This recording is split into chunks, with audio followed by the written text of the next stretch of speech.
Hey guys, it's Ari with SpeedCubeShop.com. GAN's 2022 flagship, the GAN 13, is now boasting even more magnets.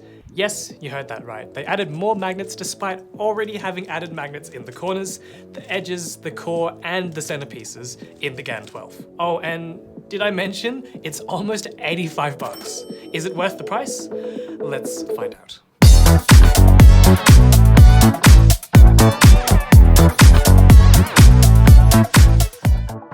The GAN 13 MagLev measures in at 56mm, weighs 71 grams, and is available in stickerless only with a frosted or UV coated finish similar to that of the GAN 12. The magnet strength is adjustable and now also boasts extra magnets in the feet of the edges which are meant to repel the center magnets. We will touch on this a little later.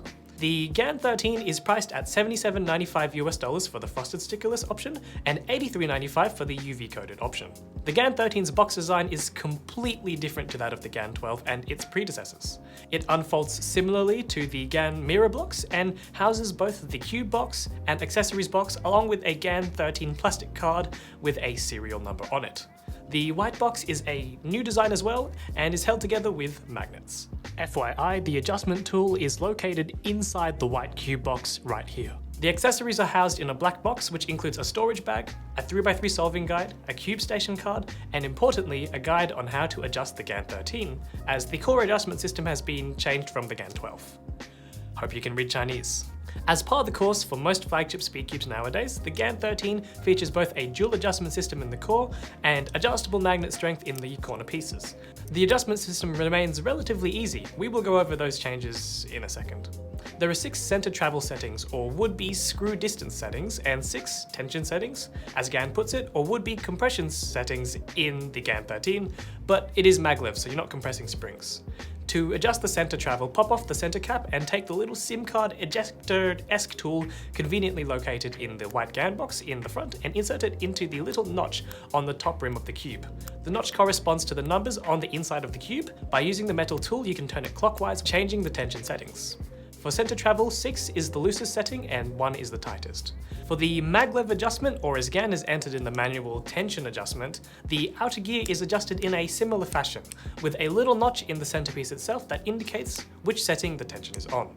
For the tension, the higher the number, the tighter it is. So 6 leads to the highest tension, or would-be compression, and 1 is the lowest. Magnet adjustment is pretty straightforward. To adjust the magnets, turn the outer layer 45 degrees to expose the magnet adjustment on the corner pieces, and with the adjusting tool, just turn the wheel to the desired setting. The indication of which setting the magnet is on is pretty easy, as it's just written on the outside. With the higher the number, the stronger the magnets. The system physically moves the distance of the magnets in the corner pieces closer or away from the core. With the closer the magnet is to the core, the stronger the magnet and the higher the number on the indicator. The nice aspect of this system is that you only need to make the adjustment 8 times, one for each corner piece, in comparison to some other magnet adjustment systems, like the ones that you have in the edges, maybe in the GAN X or in the Tornado V3, where you need to make a minimum of 12 adjustments, or in some cases double, one for each side of the edge piece. The change in magnet strength is very noticeable from the first, the weakest setting, to the 6th, the strongest setting.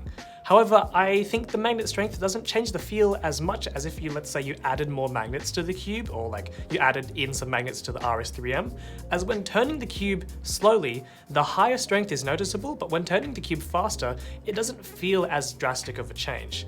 I'd maybe compare it to a stronger magnet setting on something like the Tornado V2 or V3, but the magnet attraction does feel different. However, the change in turning speed can definitely be noticed in the change in the magnet setting, and on the strongest setting, the auto-aligning of the cube is definitely more noticeable. Trying to corner cut the cube with just a couple degrees of turning into a corner cut on the strongest magnet setting just results in the cube auto-aligning itself back into place again into its cubic shape before you're even able to make the corner cut. However, on the highest tension or would-be spring compression setting, that effect is less noticeable as the cube has just become tighter. The weakest and strongest settings on the 12 and the 13 feel about on par with each other, so not too big of a difference there, although there are more minute settings in between. Out of the box, the cube is set to the 3rd middle strength magnet setting and 3rd setting for both the tension and center travel settings. Despite being out of the box on the middle settings, I do think the cube is a little unreasonably fast still, and definitely would need to be somewhat adjusted to make it at least somewhat controllable and reasonable in the turning speed. Fans of glossy plastic will love the UV coating as it's especially glossy and grippy, while those who prefer the older frosted plastic can still opt for the frosted plastic option, reducing the price by $6. I can definitely feel the sort of glidiness out of the box, which may be attributed to the repelling edge magnets. The mechanism overall has not really changed that much from the 11 to the 12. GAN's signature honeycomb pattern can still be found on the edges and the corners, and the overall piece design is still the same, with the cap design still there as well, with primary internals all around. But more notably, there has been that addition of the edge magnets in the feet of the edges, which are actually there to repel the core magnets, so that in theory the cube will repel when it's around 45 degrees, making the cube auto-align itself so that the turn is completed. So as far as my thoughts go, overall, as not a massive GAN cube fan, I was pleasantly surprised when I first turned the GAN 13. Even when I got the cube out of the box, despite the settings being too loose for my preferences, the puzzle was still pretty pleasant to turn. It was very, very glidey feeling. I have my core settings set to the 4th for center travel, 3 for tension or would-be compression, and the magnet strength at the strongest setting. Yes, I know, before you yell at me in the comments section, I typically do prefer weaker magnets in my speed cubes. However, as I mentioned earlier, the higher magnet setting doesn't feel as if you've increased the magnet strength, but the attraction is definitely stronger, but when actively turning the puzzle, it doesn't feel that way, despite the cube more obviously auto-aligning itself at the end of each turn. I have dumped in a bunch of Cosmos, Nebula, and Weight 6 from SpeedCubeShop into the cube to slow the cube down considerably, but the cube definitely ate up the lube like nobody's business and is still relatively fast. Cameron asked me when I let him try out the cube once I set it up, how many drops did you put in? But I didn't put in a set amount of drops, I literally just dumped a bunch in because I needed the extra lubricant to slow it down. The glidiness of the cube is particularly noticeable, and I definitely think it's attributed to the repelling magnets in the edges. I definitely did laugh at when I first saw they added like a bajillion magnets to the 13, but I think it did have a positive effect for the cube.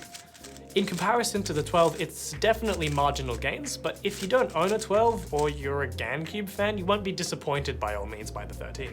I like that the adjustment system is very clear as to which setting you have it on, as all of the options, compression, tension, and the magnet settings are indicated by numbers. So once you know where the adjustment tool is, it's definitely a pretty convenient location if you decide to just store the cube in its cube box. If you enjoy the typical modern GAN feel, you'll enjoy this one as it's not too different, and I anticipate that a lot of people, especially GAN fans, will switch to this one just because of its further refinement of the GAN. As a non-GAN main, I think this cube may be one that I keep in my cube bag for when I'm in the mood for a GAN cube because it has all the bells and whistles. But understandably, for most, the price point is quite high, especially if you opt for the UV coating, which I might add, I really do like, with it arguably feeling even more prominent on the GAN 13 than the 12, but that might just be me. So, should you get the GAN 13? Have 85 or 70 something US dollars to spend and you want to try the most cutting edge in cubing hardware with a bajillion magnets, or you're a GAN cube fan? Then this cube is for you. Want a crispy, light, clacky, effortless turning feel in your 3x3? This cube is for you as well. If you're on a budget at all, this is obviously one to steer clear of, but as a premium puzzle, I can see people who are already accustomed to the GAN feel and overall GAN puzzle turning switching to this one, as it's definitely a solid option.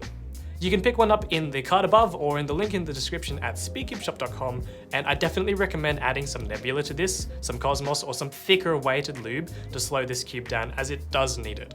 Thanks for watching, hit like and get subbed. You can find a link to purchase this cube and other GAN puzzles in the card above and in the link in the description. Check out SpeedCubeShop.com for the latest in twisty puzzles and speed cubing hardware, and maybe check out this video on GAN right here, this one right here.